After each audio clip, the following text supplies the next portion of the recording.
Hello guys, what I'm going to show you today is how you can use or how you can sell digital products using your website builder inside Hostinger, okay? As I showed in previous tutorials, you can create a basic landing page, but it can also be like a, page in general to sell digital products, such as this one here. Because you're going to have the option of including an online store. So when you're making the prompt for your website, just make sure to include that you want to include an online store, okay, in the prompt.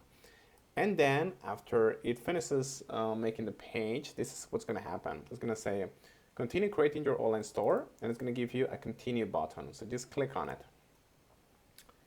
Okay, click on understood.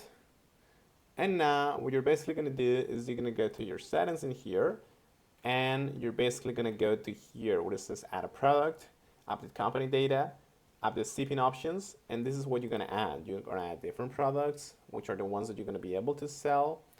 And then after you finish, you're going to have to include your payment details, okay, for you to get paid basically. Just make sure to upload basically the different like products that you want to sell and all of that. And then just go to settings and upload or update your payments and your shipping information basically. And that's going to be it. This is how you're going to be able to sell inside of Hostinger. Thank you so much.